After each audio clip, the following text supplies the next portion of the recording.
Welcome, fans, to a special edition of the Old School Shooters podcast. My name is Jack Kilby, Executive Vice President of Great North Wrestling, and I'm joined, of course, as always, by the King of Connecticut. And tonight we have a term that is often used and often also not completely accurate, but in this case, it is.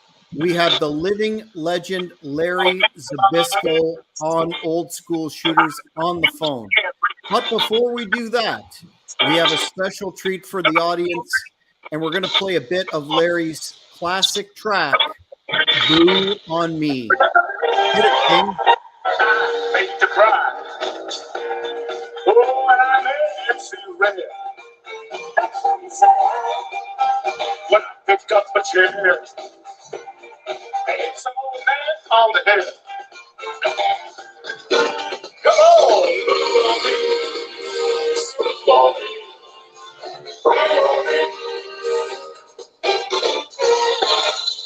on, oh, Sam, you're all jealous. Tell me why, baby, my long golden hair. Oh, man, I look like her.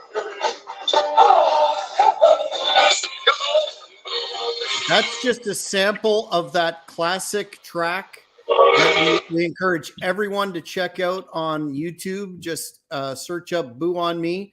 King, how are you doing tonight? I notice you're wearing, against the festive season, yet you're wearing a Hawaiian shirt. Is that in tribute to the legend? Well, I always wear Hawaiian shirts up down here in Florida, but I just want to say I'm rocking and rolling and strutting and strolling because that song is awesome. It has put me in the mood. I just finished a long day.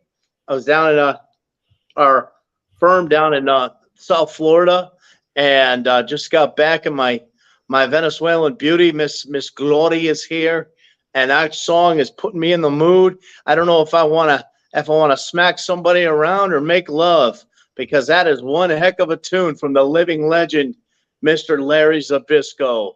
And I'll tell you, Jack, it's such an honor to have Larry on the show.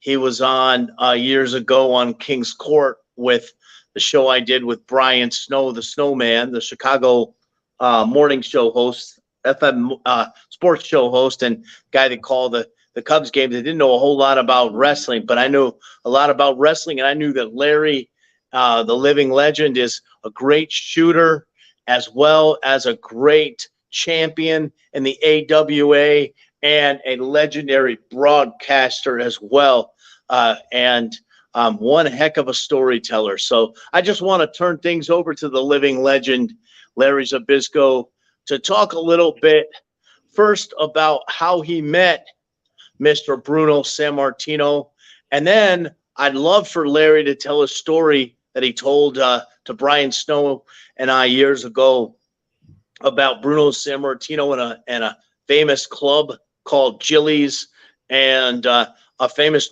and notorious mob boss.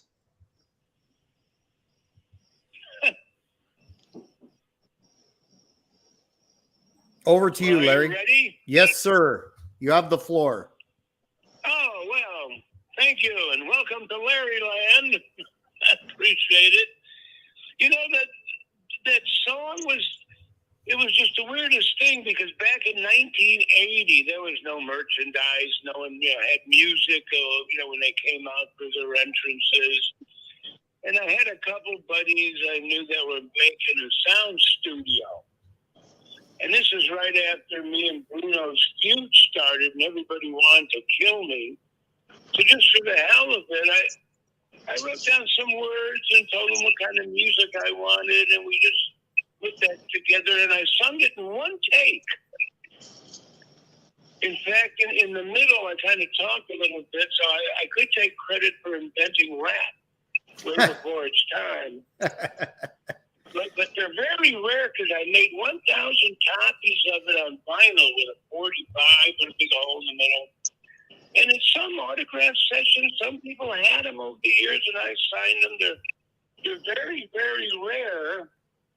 And but the weird thing is, because it's been on YouTube, and I don't even know how it got on YouTube. But I don't know, someone was playing it or some podcast. I went to WrestleCade a couple weeks ago up in Winston-Salem, and when I got outside, there were some of the boys sitting out there in the back, and Tommy Rich and the Rock and Roll Express and a couple other guys. And when they saw me, they started singing "Boo on Me," "Boo on Me." I said, "You got to be kidding! Where the hell did you hear that?"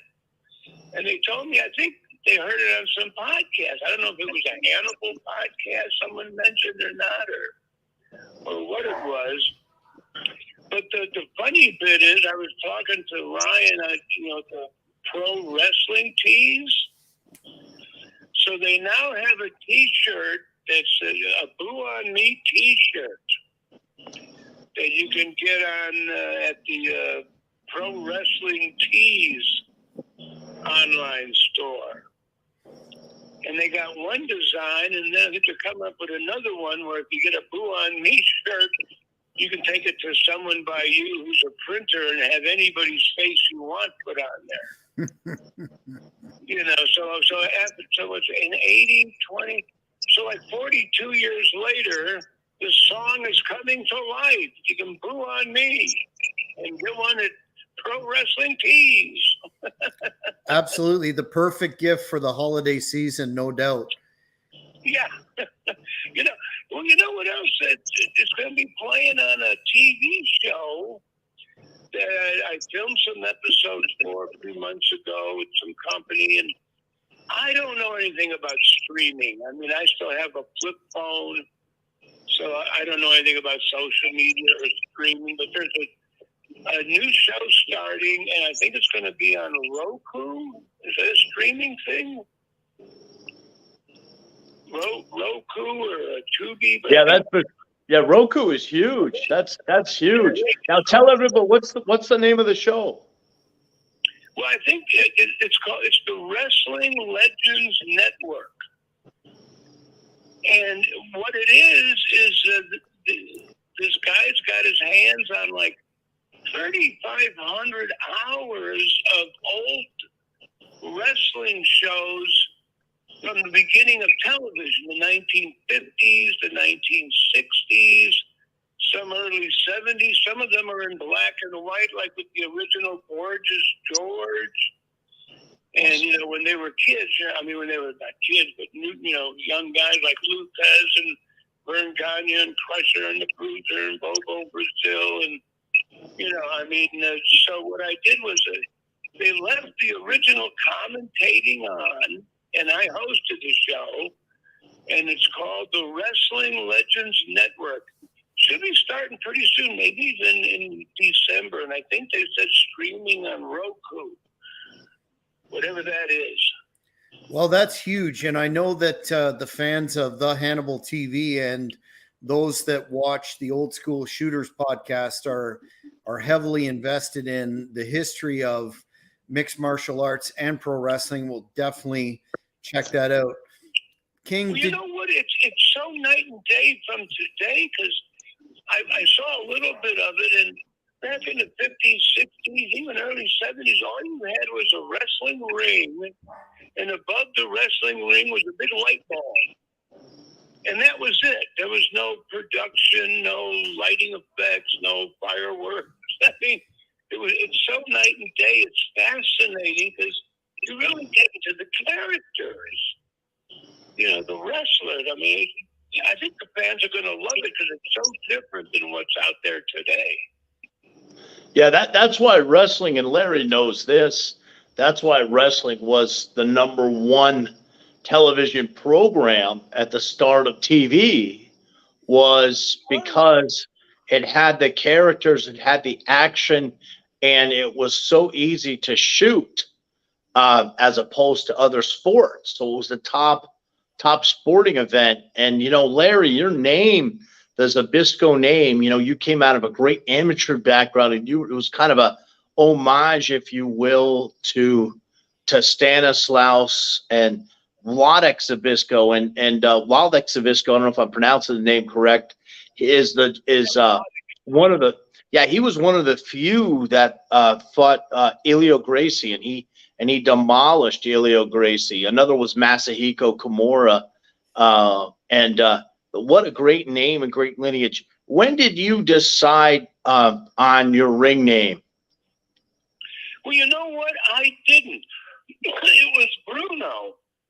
And when I started, Bruno was my mentor, and we were working out together. And when I was getting ready, the name Zbyszko for those days in the early 70s was still pretty well known.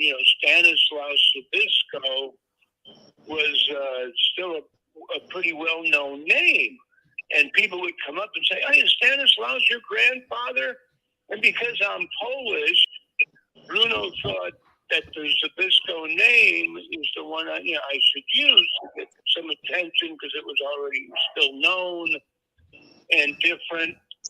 And so Bruno was the one that actually, told me to use the name, and whatever Bruno said, I did because, he taught me really most everything I know in terms of psychology and getting emotionally attached with the fans and how to do it right. But yeah, that was Bruno's idea. Yeah, you talk about old school. I mean, the way that you met Bruno was such a cool story. And we know you probably told it on other shows, but we'd love to hear it here. And we'd love to hear that infamous story from Jilly's. Well, I mean, I was born in Chicago, on the south side of Chicago, and then when I was about 12 years old, my dad got transferred to Pittsburgh. And that's, he worked for U.S. Steel, and that's where its headquarters moved. So we went off to Pittsburgh. So at 12 years old, I was in Pittsburgh, and that was the first time I've ever saw pro wrestling on television. And in those days, of course, the big superhero of the day was Bruno Sammartino. And Bruno, I mean, for those days, was unbelievable. He was a 270-pound gorilla. But along with that, it was also the psychology of what the business was, where it was good versus evil. Just like in the movies or the old TV shows where good always triumphed over evil. And that hit me. I almost became a police officer because I was into justice and fairness, but I was afraid of getting shot, so I didn't. So I made up my mind I'm going to be a professional wrestler and fight the bad guys like Bruno. And then I got a little older. God, you want to hear a really weird story? Yeah, definitely. It's because I was like 13 years old, like a year after I became a big Bruno fan, living in Pittsburgh, there. And my parents dragged me off to church, a little church called St. Sebastian's on the North Hills of Pittsburgh, where I went to 8th grade. And I was sitting in a pew, and I look next to me, and I see this big, gigantic head with this big, perfectly broken nose like Dick Tracy, and these ears that were a mess. And I went, oh, my God, I was sitting next to Bruno in a pew in St. Sebastian's little church. And I just said that to set the stage for the ending, because then when I was 16 and actually I chased Bruno out of the church and got his autograph on a Sunday bulletin or something when I was 13. But then when I was 16 and started driving, I had a $300 piece of crap Ford Falcon. That was my first car. And I was driving around, and I found out where Bruno lived, like a couple miles down the road from me. So once in a while, I drive by his house to try to catch a glimpse of him. And one summer day, it was hard to see in his backyard because he had these big hedges all around the yard. But I caught a glimpse of him standing by the pool getting a suntan. And I couldn't help it. I stopped the car and crawled through Bruno's hedges and introduced myself. And it was very respectful and polite, and that's how the whole thing started. And the reason I mentioned that St. Sebastian's church meeting when I was 13, a few years before I crawled into his backyard and officially met him, and the dream started with becoming a pro wrestler, was because at Bruno's funeral, when Bruno died, a handful of years ago, whatever it was, his funeral, I went to his funeral, and his funeral was at St. Sebastian's, the same little church where I first met him 50 years before. And I was like sitting like in the same pew area. And it was like beyond coincidence where the first time I ever saw the guy and met him was the exact same place that was the very last time that I would be with him next to his coffin. It was beyond coincidence. It was like something that was meant to be the whole career dream thing, of my dream being like him.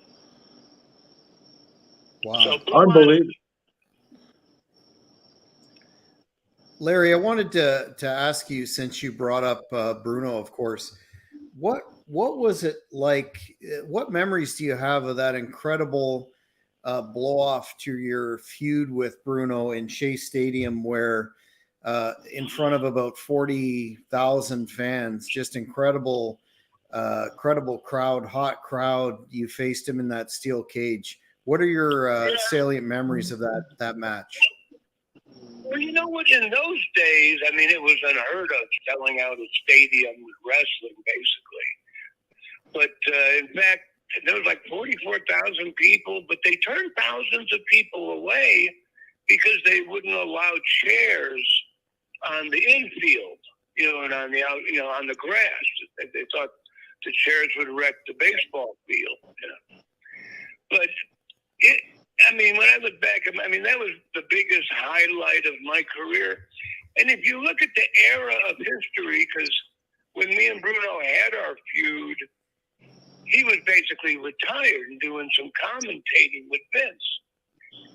And if you look at that Shea Stadium feud with me and Bruno and the time of the wrestling history, it kind of marks the very end of the old school era.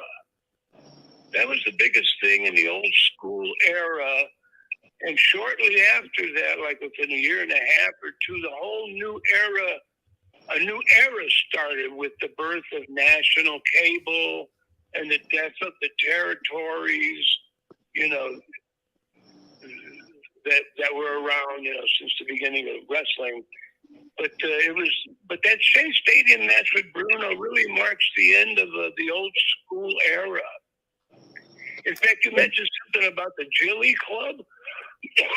that was before Shea Stadium, and I was young. I was in the business maybe 2 or 3 years. I was maybe like 23 years old, and I was Bruno's protege, and we were in New York City one day, right?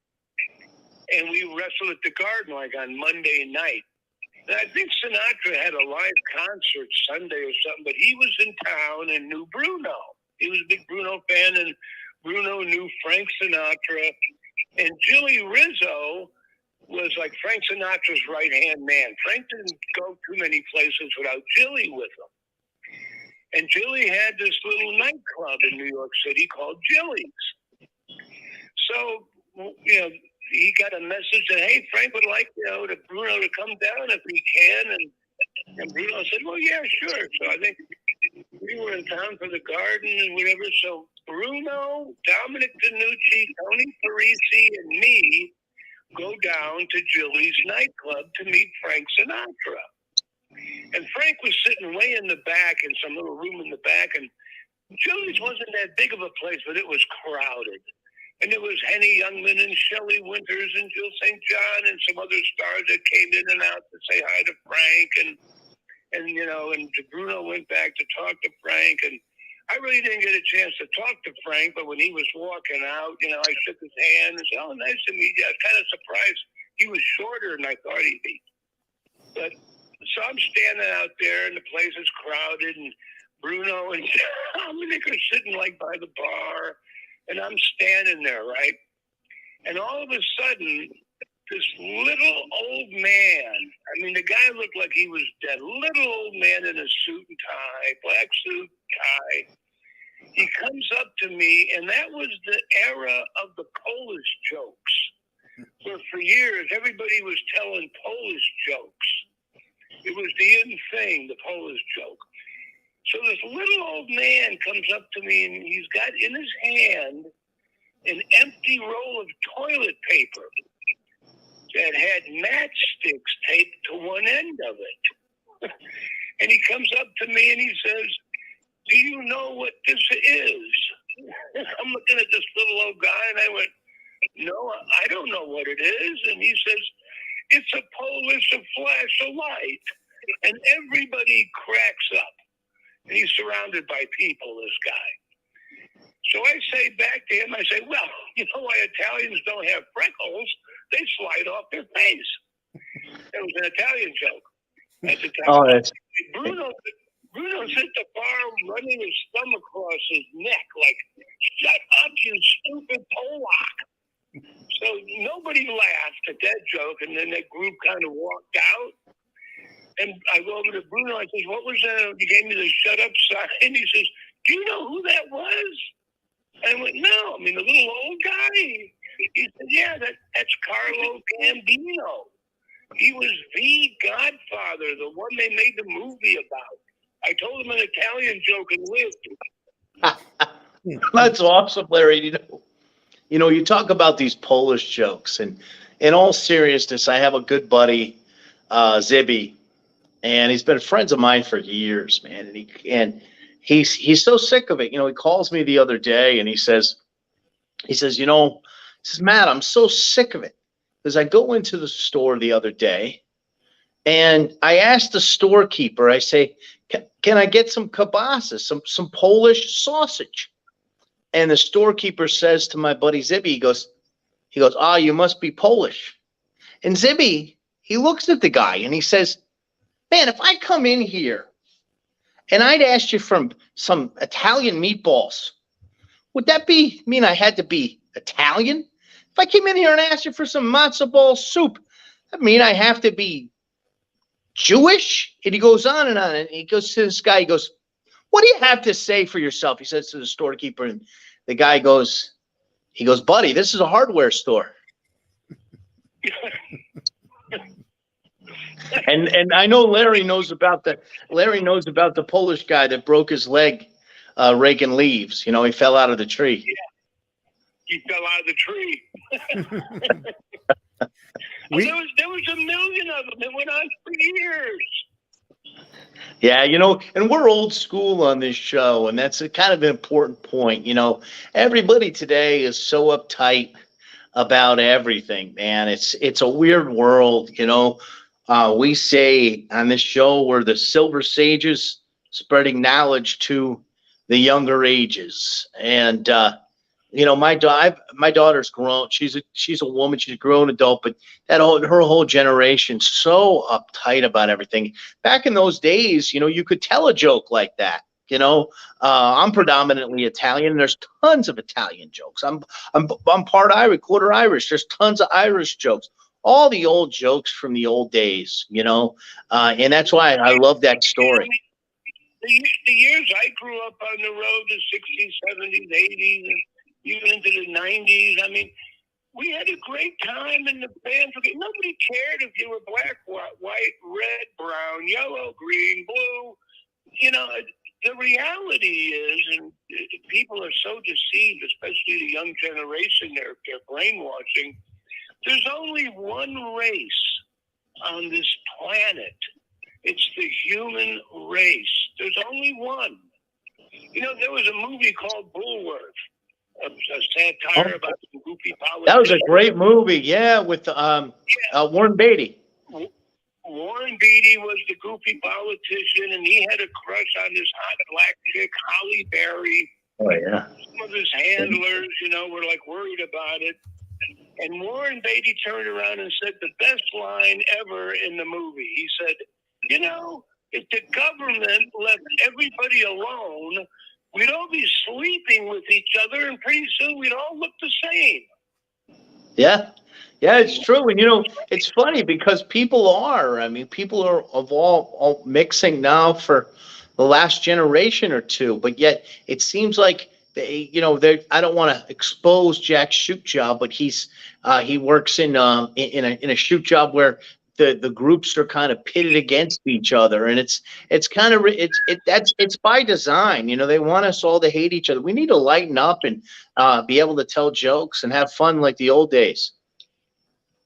Yeah, I mean, I could say a lot of things, but you're talking about another 2-hour conversation about the reality of nature and ancient mythology and the age we're living in, because we're living right now at the end of the Iron Age, which is when the Earth, which is a living thing, the Earth is alive, Mother Nature, and she's a bit autistic. Human beings are easily deceived. We're kind of at the dumbest, lowest point of energy and highest point of density, because in our orbit around the galaxy, we're farthest away from our natural habitat, which right now is the center of this galaxy. But hopefully soon things will change. The bad news is Mother Nature usually resets the ages with extinction level events. You know, ice ages, solar flares, asteroids. So hopefully the human race will wise up and get rid of the corrupt politicians and leave everybody alone, and pretty soon we'll all look the same.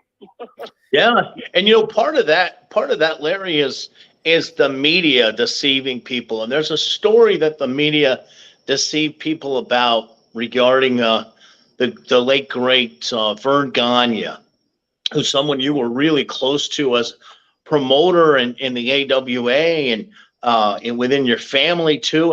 And there was this story circulating around that Verne Gagne had killed a man with his bare hands in the nursing home. And you could you set the record straight for what actually happened there?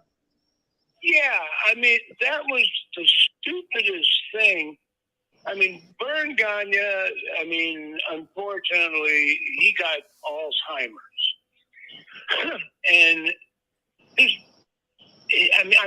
like total Alzheimer's. I mean, he didn't know who the hell he was, you know, what the story was. So the family put him in a nursing home because, you know, the family was young and they were working, you know, his daughters and son.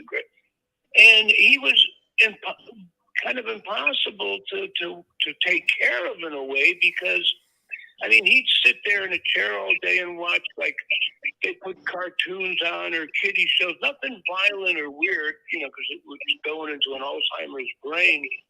But you know, if you went to change his pants, because he'd just sit there and crap himself, he didn't know. It's just a body with no really buddy in there. But he'd start fighting him because he didn't know why you're taking his clothes off, you know. But Verne couldn't get out of a chair. You know, I mean, you'd have to help him out of a chair, put him in a wheelchair. So anyway, he's in a nursing home, and there's some guy in his 90s walking down the hallway with a walker, and he trips and falls on his walker in front of Verne Gagne's room, you know, at the nursing home. Well, he falls down on his walker, hurts himself. The guy's, you know, almost dead anyway. But they take the old guy into a hospital. And the old guy lived for like 3 months after falling on his walker and then died.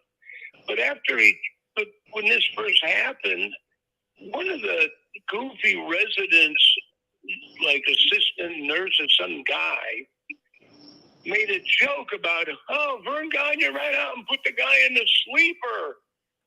And, you know, he died because Verne was known for the sleeper. That was his big move. And for some reason, it got out on the news and people took it serious.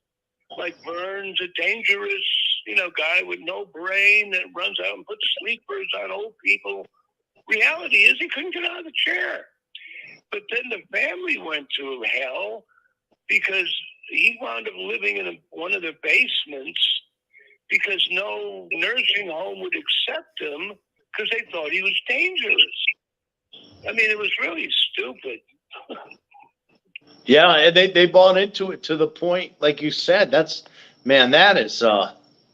is wild. And there's some crazy stories about the world of professional wrestling. And I mentioned that we had Dan Severn on the show recently. I had him in our law firm studio for a sit-down interview in South Florida. And you have a crazy story about the show that you were on with Dan and what happened with the promoter.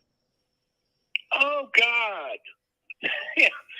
That was weird. I mean, I think Dan, he didn't wrestle long, but I remember that he was he in the Olympics?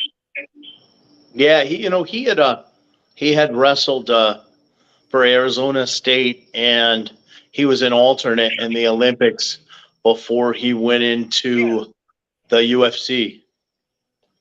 Yeah, I mean, when I heard the name, Dan Severn, I was impressed because he was a legitimate tough guy like Brock Lesnar, And so I was a big fan, and I got a call because, to do some, wrestling show. And this, God, I can't remember the year. I'm trying to think. It might have been around like 2000 or something, 22, 23 years ago, maybe, somewhere around there. And it was from a woman up in Traverse City, Michigan. And she was going to promote a big show, and she wanted to become the first big woman promoter. And wait, Larry, it wasn't Phyllis, was it? What? It wasn't Phyllis. Dan and Al Snow and quite a few people around that time were managed by a woman named Phyllis. No, I don't think so. But here's what happened, he told me.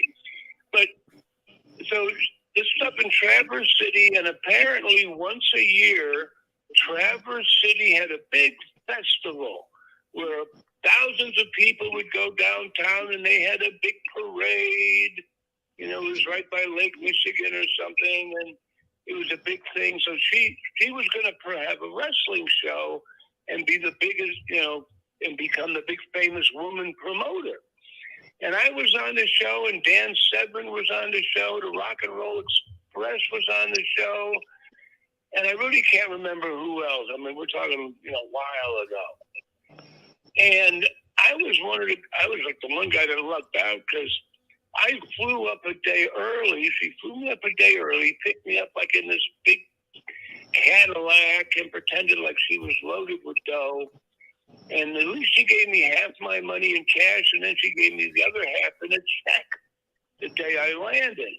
I said, well, I'll come in early if you pay me. And then she drove me around to some radio stations to plug the show for tomorrow, the next day.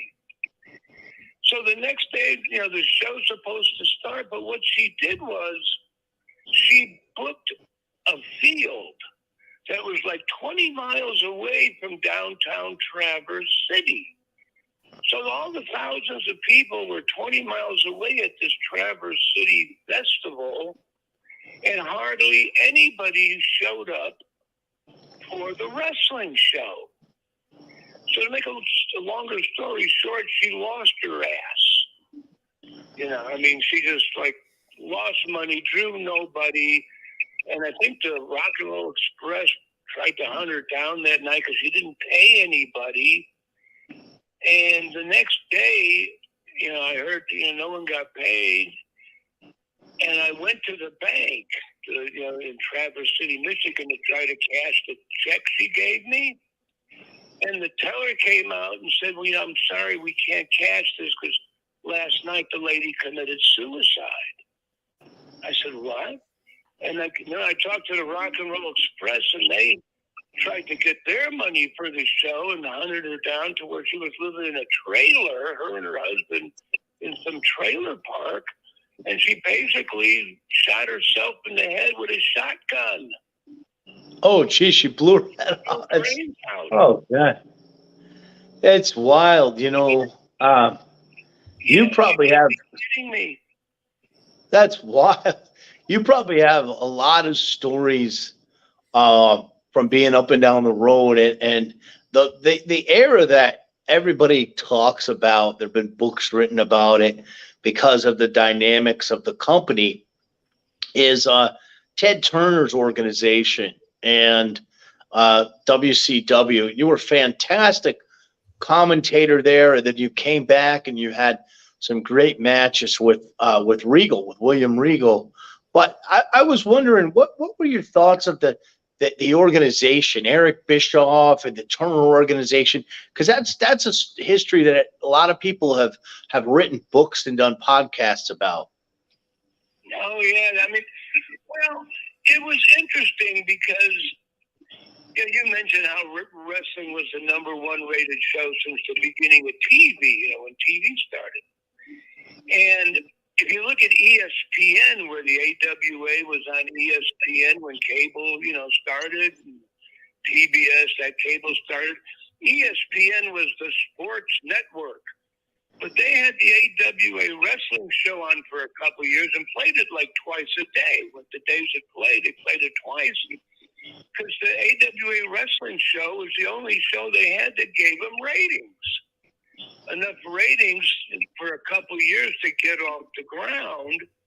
And then when they got off the ground, they canceled wrestling because they were the sports network and didn't want to recognize wrestling as a sport. But Ted Turner was a big wrestling fan. Wrestling was the business that really made Ted become PBS. I mean, the first time I worked for Turner was 1975, maybe. And I pulled into this parking lot where we were going to film. I think the show was 7 o'clock in the morning on a Saturday, the one show. And then Tommy Rich pulled in and some other guys. But there was a little brick building with a little ring, maybe 30 people could fit in it, their fans. And right next to the building by this parking lot was one little trailer. And that was TBS. That was the controls and, the electric control buttons. And next to the trailer was one satellite dish. So I don't know if that was UHF when it started, but that's how TBS started. And the wrestling show was the show that gave Turner the ratings to get bigger and bigger and bigger and become, the huge thing it became. And besides that, I mean, Ted was a wrestling fan. I met him a couple times. He loved the wrestling. And, and then when the Crockett's, when the territories were dying out, JWA shut its doors. The Crockett's were going to shut its doors, but then Turner bought the footage and became WCW when the NWA and AWA went away. And the WCW was the same way. It was the wrestling show that gave it the best rating.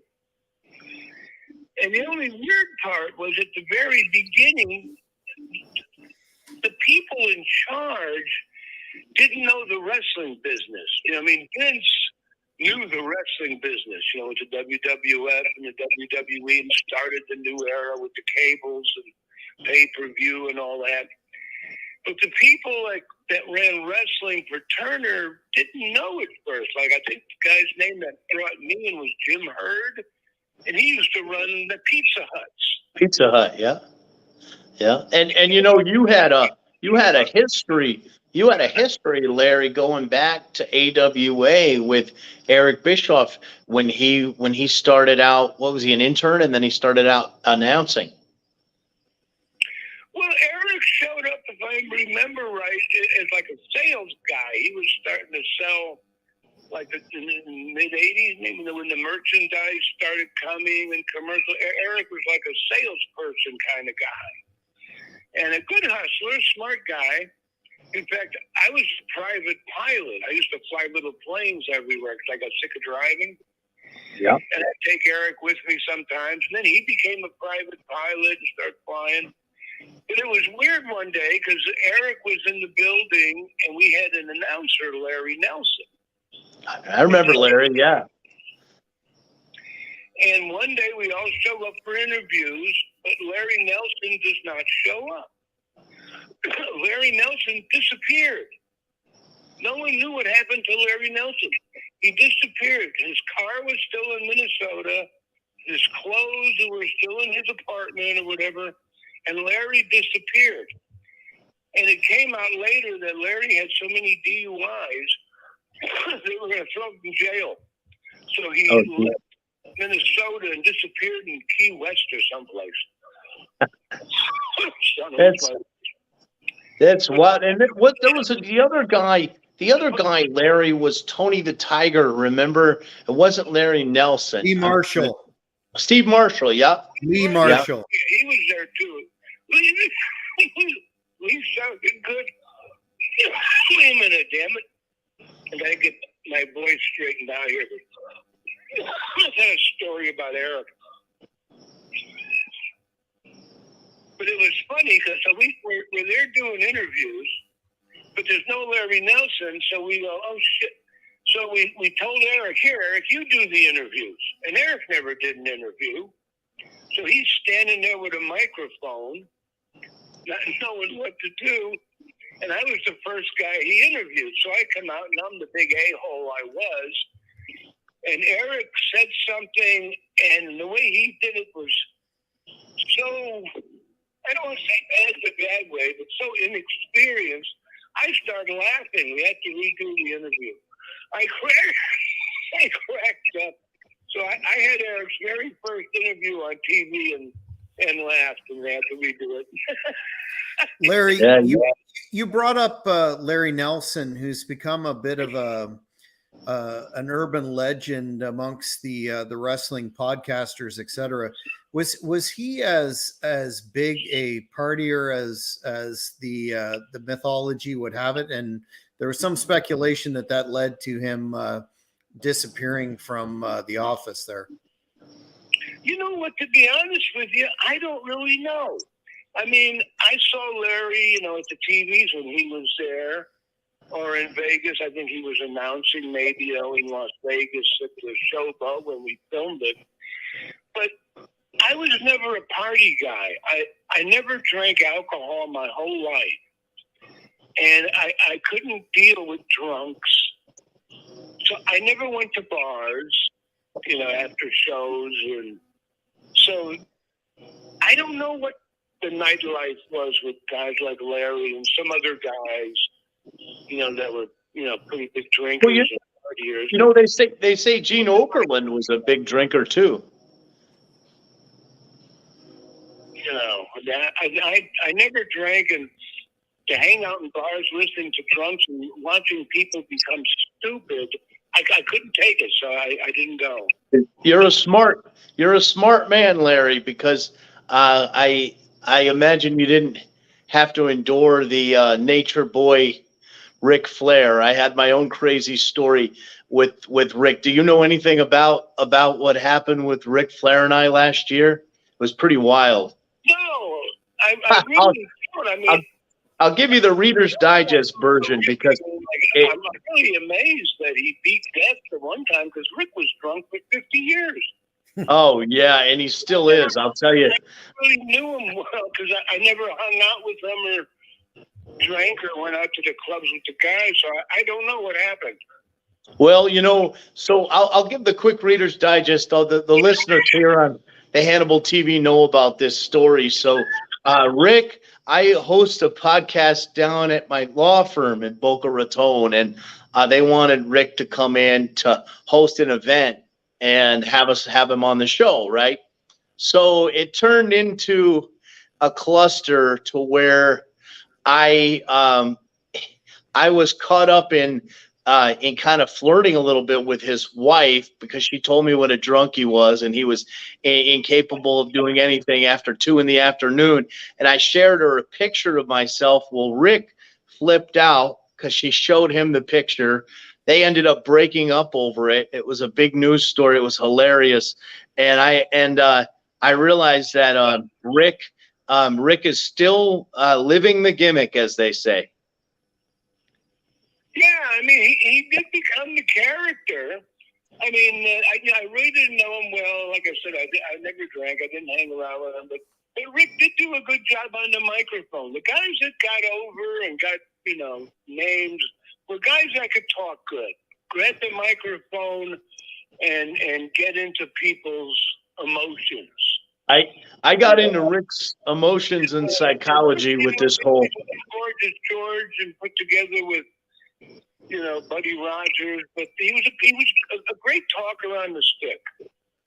Yeah, well, after Rick accused me of stealing Wendy, and I said I stole him, and I stole her and gave him back to her, and I used the line that's become rather infamous here on the channel, that Wendy, she's a lovely woman. I wish her and Rick nothing but the best, but she's 2 cup sizes too small and 40 years too old for me. So I had to give her back to him.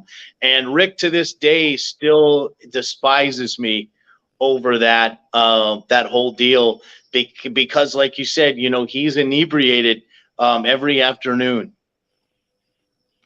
Well, someone told me he's still drinking. Oh, he still is. Absolutely. This all just happened in the last year.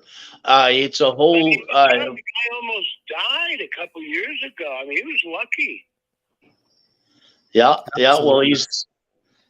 Well, he is certainly living the gimmick. He's quite the character, and some of the hateful texts that he sent me were chronicled here on the Hannibal TV.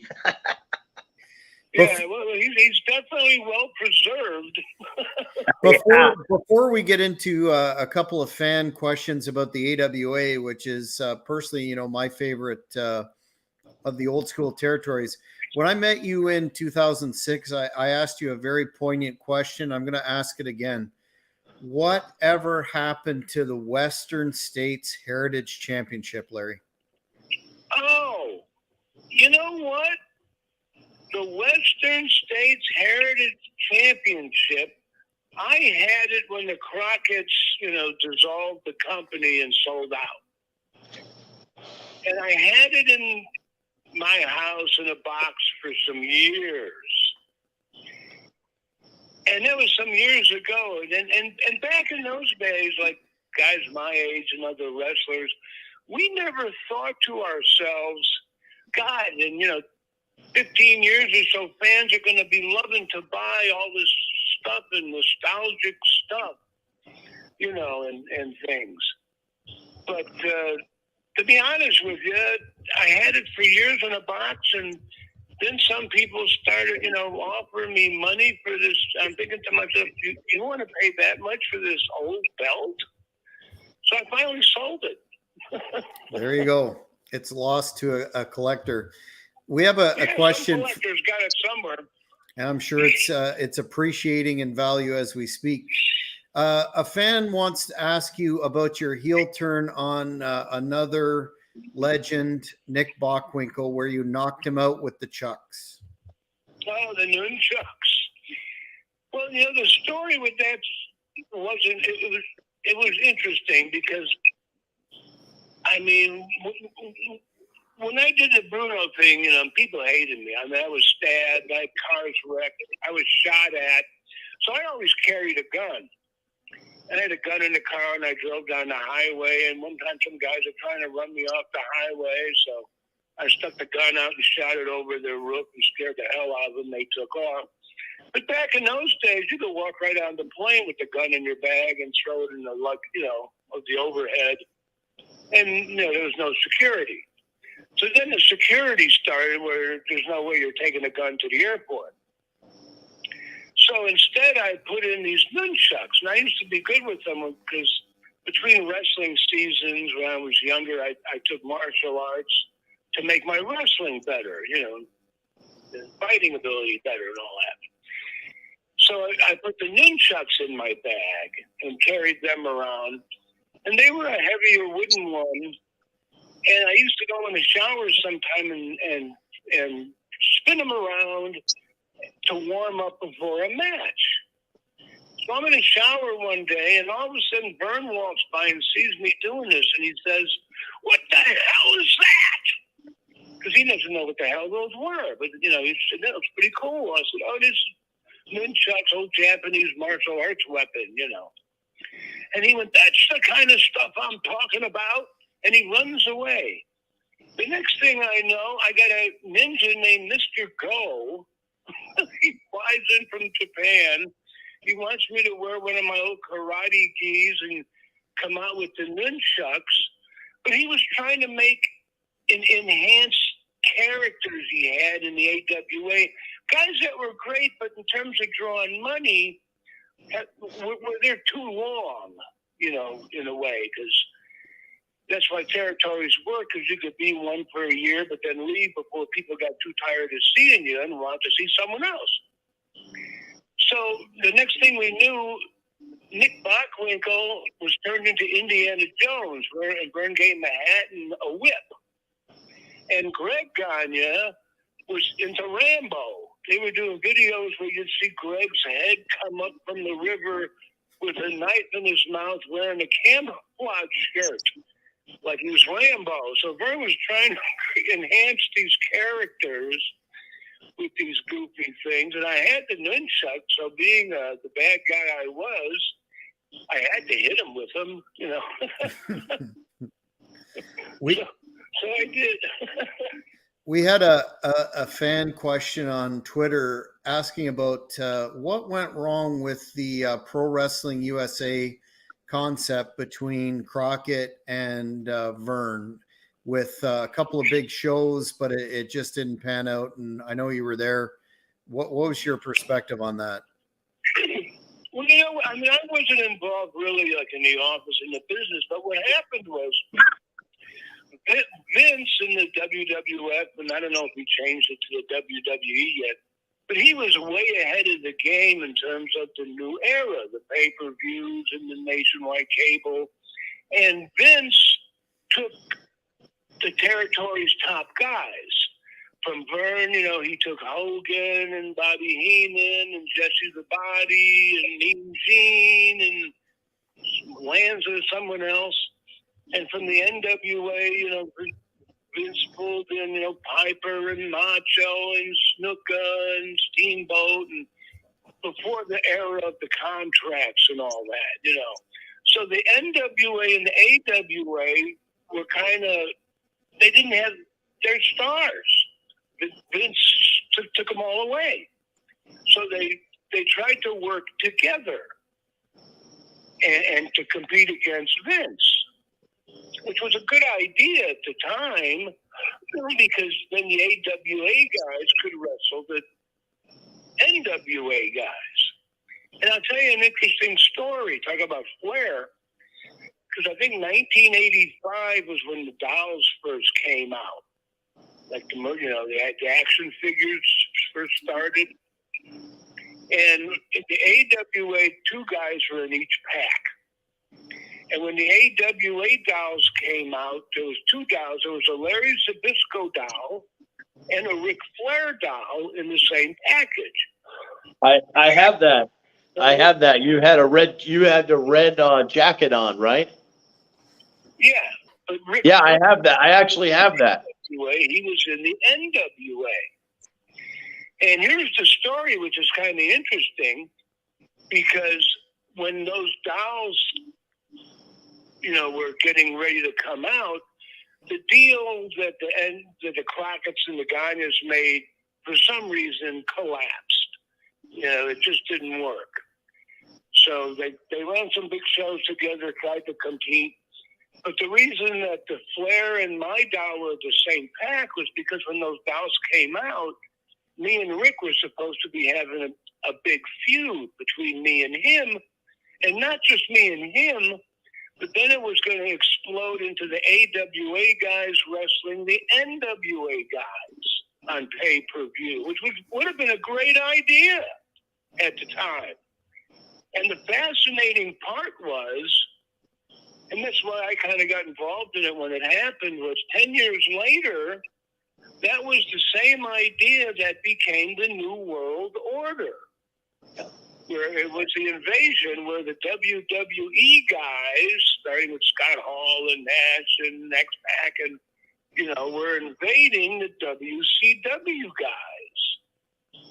It was the same idea that would have happened 10 years earlier if, that's what was planned. And then, so after the Me and Flair dolls came out and it didn't happen, then they made a collector's series doll with me and Bockwinkel in the same pack.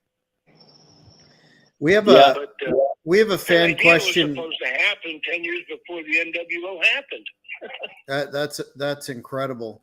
We have a fan question from Tom, going back to the Showboat again, wanting to get your recollection of the time Colonel DeBeers pulled off Kerry Von Erich's boot during a match. Oh my God, that was a classic moment. Well, yeah, they're doing a TV shoot there, right? And nobody knew it. It was like a big, super kept secret, even from most of the wrestlers. But Kerry Von Erich had a motorcycle wreck and lost a foot. One of his foot got torn off. So he had special boots made because his leg just went to a stump. There was no foot there. Had special boots and shoes made so he could walk around. And Colonel DeBeers didn't know. So Colonel DeBeers is having a match with Kerry Von Erich at the Showboat. And Kerry falls down and DeBeers grabs his ankle to put him in an ankle lock, and pop, his boot comes off. And Kerry's leg is sticking up, coming to a little stump, like a point. And DeBeers saw that and freaked out and went, yeah, threw the boot up in the air. And it scared me.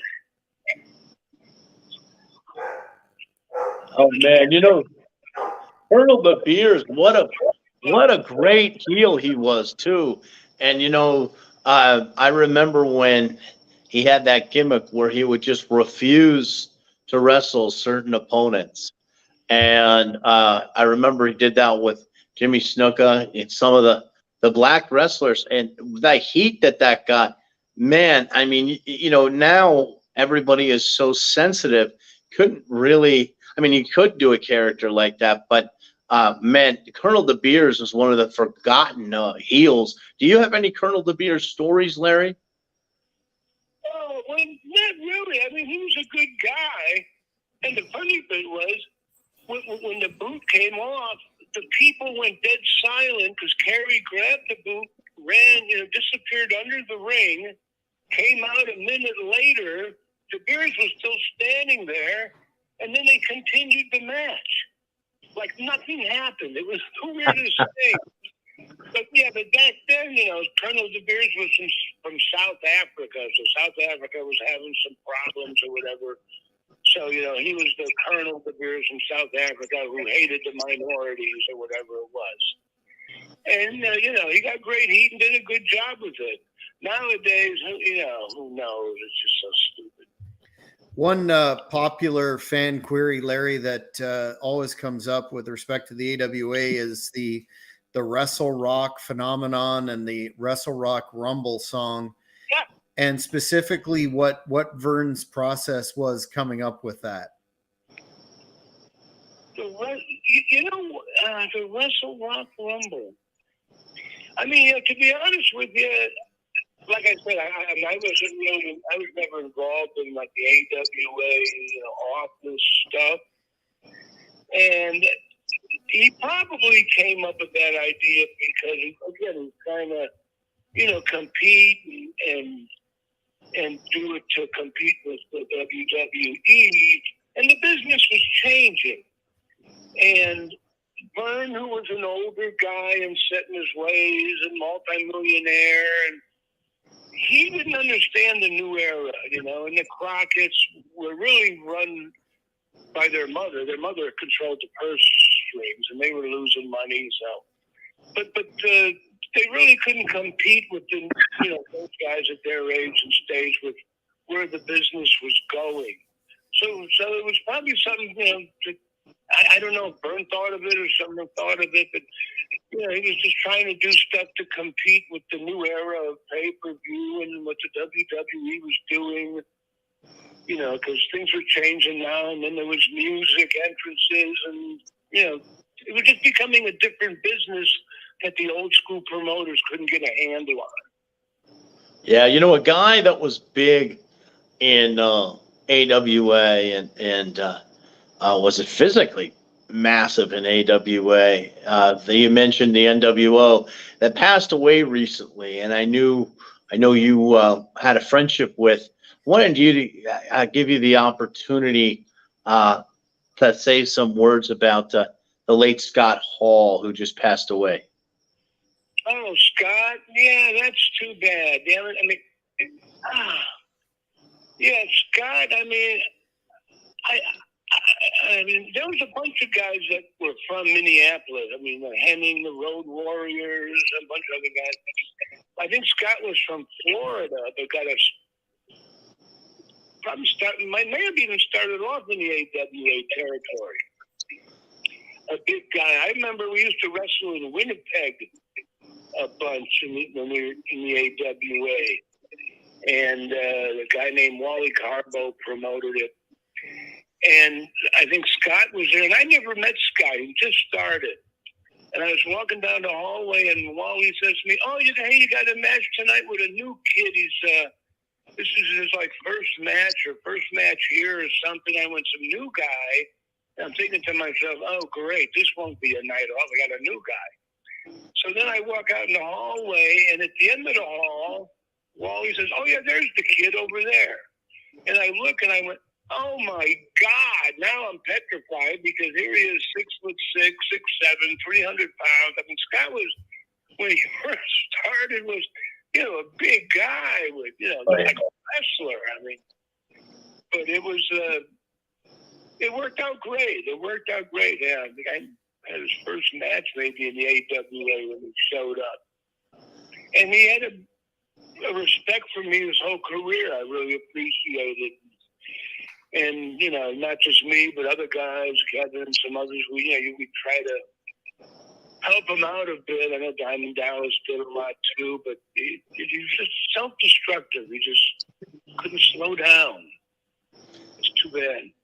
Yeah, you know, I was in Daytona back in the spring, and this show was Old School Shooters. And there was a story that you remember Randy Rhodes from the original Midnight Express was there. Randy Rhodes. Yeah, I remember. Yeah. Yeah. Well, he was telling us a story. He's actually telling Dan Severn and I a story about you when he was tagging with you, and the guys were not very cooperative, and he talked about how when he tagged you in and you just stretched them like a rubber band, the opponents. Well, there's a little background story behind that, but to put it in a nutshell, because I hate to talk a certain way to the wrestling fans, because I want them to believe and get the most fun out of wrestling they can. Of course, yeah. We do as well, yeah.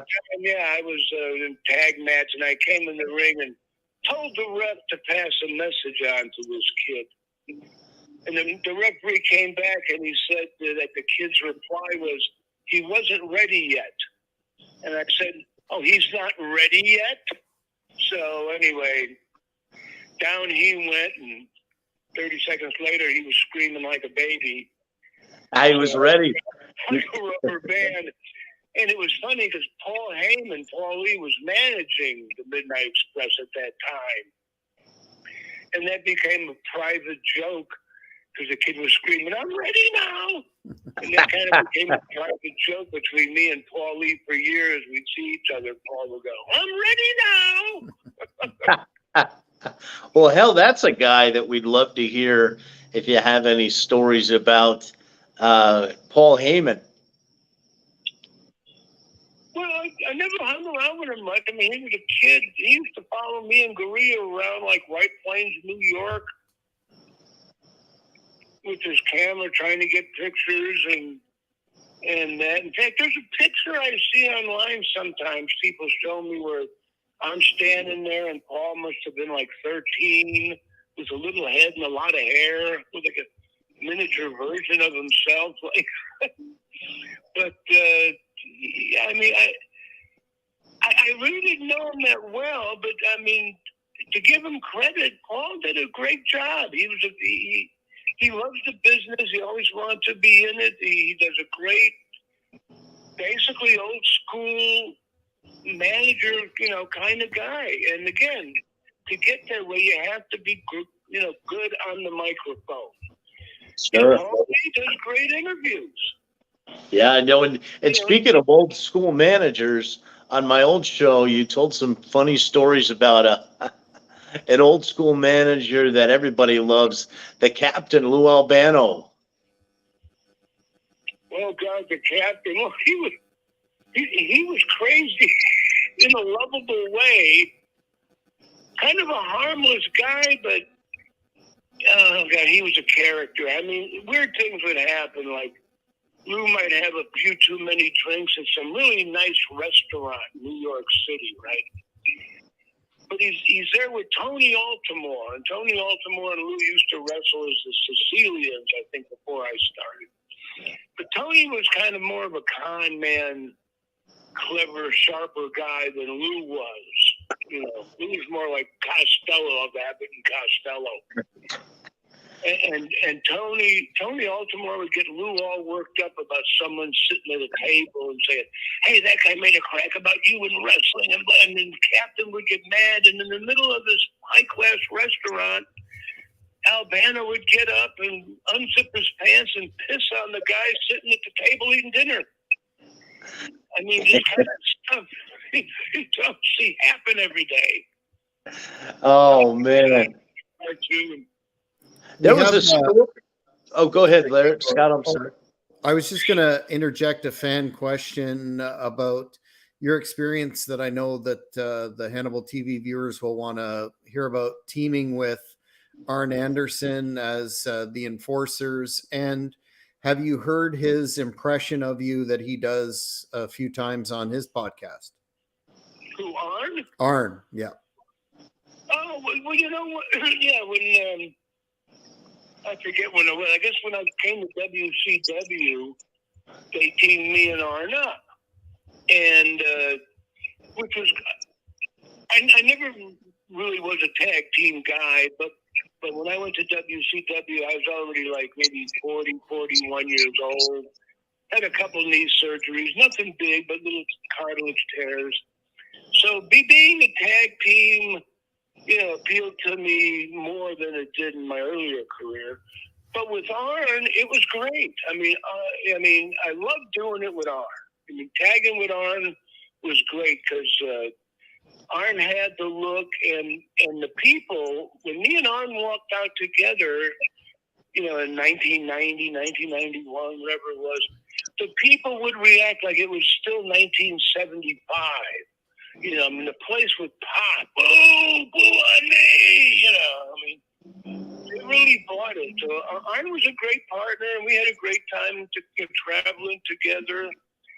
And it was funny because, I mean, the secret with my bad guy success was I had people believing that no matter what you thought about wrestling, in real life, I was a complete a-hole. And I would get in the ring, and I think I was accused of inventing stalling for a while or something. But, when I got in the ring, the whole crowd would start chanting, "Larry sucks."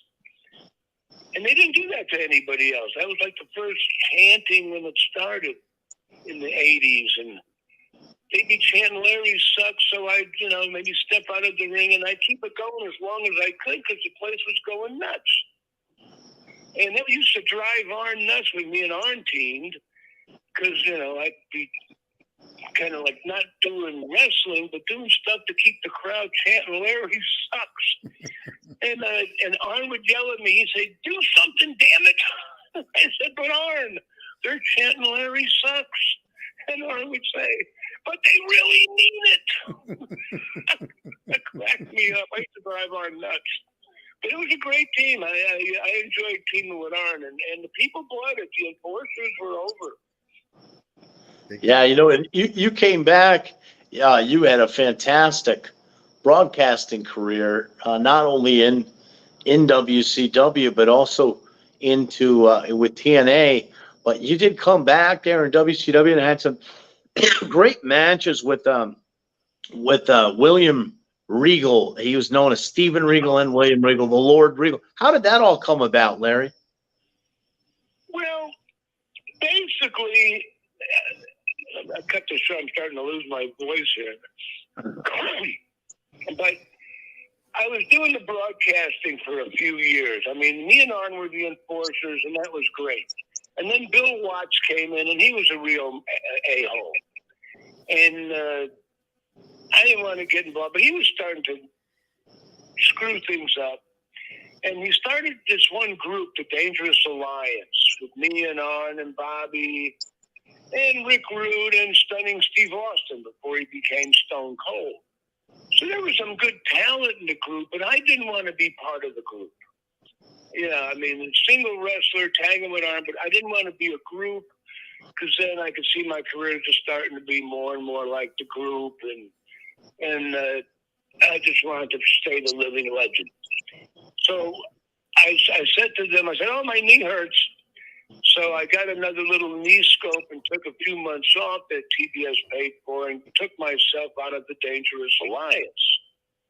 So, and what happened was I was sitting at home and I get a call and the guy says, hey, Jesse Ventura just quit.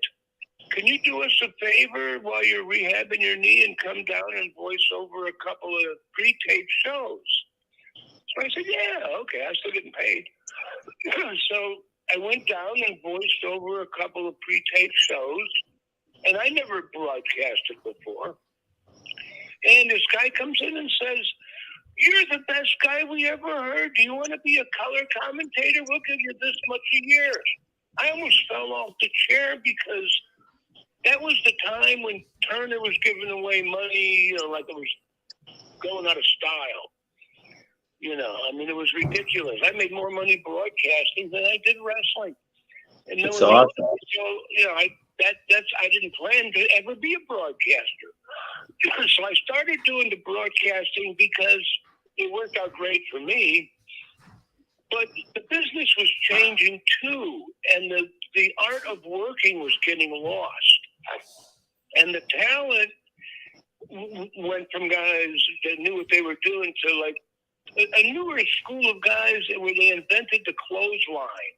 And every match was turning into a bunch of clotheslines.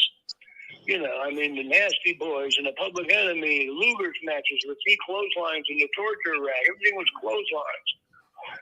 And I was getting sick of calling it. I'm losing my voice. I was getting sick of calling clotheslines in 1995. And then William Regal shows up from England. And he comes in the ring. Now he's broadcasting. But as soon as he walked in the ring, he got instant heat. He was a great character. He knew how to stand there with that snobby look, and he, knew how to talk right. And he got instant heat, and he was a great worker in the ring. Knew how to wrestle, with the wig and shit. Knew how to, be a star in the ring, had that charisma. And I said to myself, maybe I'll have some matches with this guy and try to show the new guys how to have a match without just running up and back throwing clotheslines all the time. So but that's why I set up the little feud with me and Regal. Then the first match we had went like 27 minutes on TBS. And the funny part was Brian Pillman was in the back, and after the match, he was running around the back dressing room yelling, hey, Zbyszko and Regal just wrestled 27 minutes, and they didn't throw one clothesline. So that was 1995.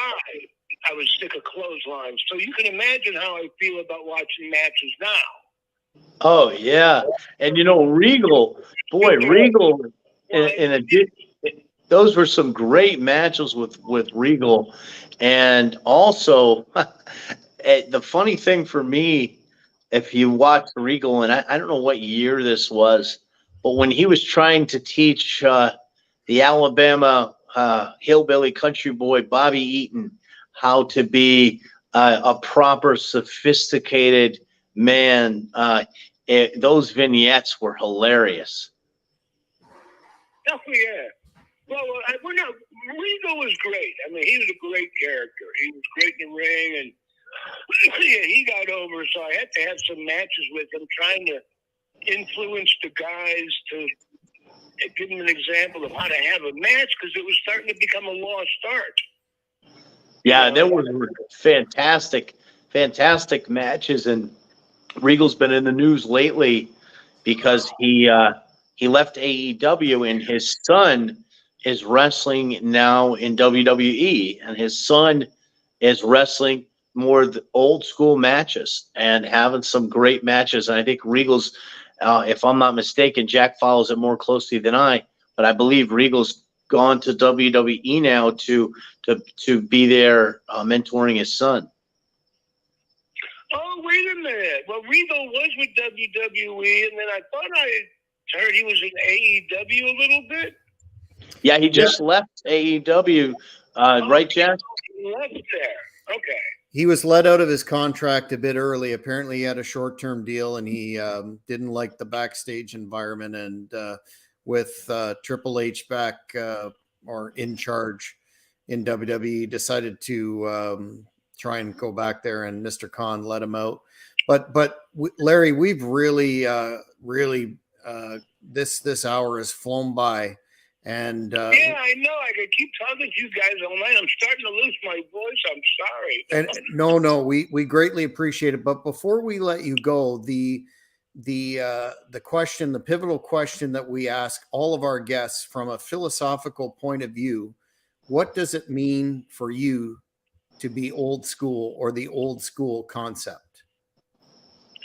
Well, you know what it means to me? I mean, in the thing, there's two things that, I mean, it makes me still feel like I have a purpose to be in this dimension right now. Because when I do autograph conventions and meet the fans, and I can see the look in their eyes, and then they'll say, "God, I really loved watching you wrestle." I mean, it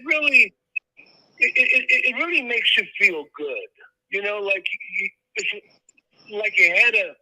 you did a great thing with your life by making a lot of people entertained and happy or thrilled. I remember I met Mike Tyson once, and I went over to introduce myself, and I went, "Hey, Mike," and before I could say anything else, Mike Tyson said, "Larry Zbyszko." He goes, "Damn it, I hated you when I was a kid. Why did you hit Bruno with that chair?" But he was older and knew the story now, but it was just funny how, the things I did affected people when they were kids, and they hated me, but now they love me, and it was a good feeling. And the thing about the old school is, I think there's a lot of new guys coming into this business that are trying to be different, because every match is so much the same. Everybody's so much the same. It's clotheslines, running across the ring into somebody's foot, or slapping them in the chest. It's every match is the same. So I think being the old school, at least, if I see someone that has potential, I could, teach them stuff they don't know, and that would help them. And the performance center is right down the street from where I live, like 6-7 miles. I was going down there a while, but I haven't been back since the COVID, because it's been a real pain in the butt, for tests and shots and all that stuff. But if I see someone that, I can help, it's easy to weasel in there. So that would be cool. Well, Larry, we want to thank you for being so generous with your time, taking all us spudheads on a trip to Larryland. Yeah. Boo on me. And boo on you. And wait, guys, wait, Jack. I'm gonna cue it up for the close.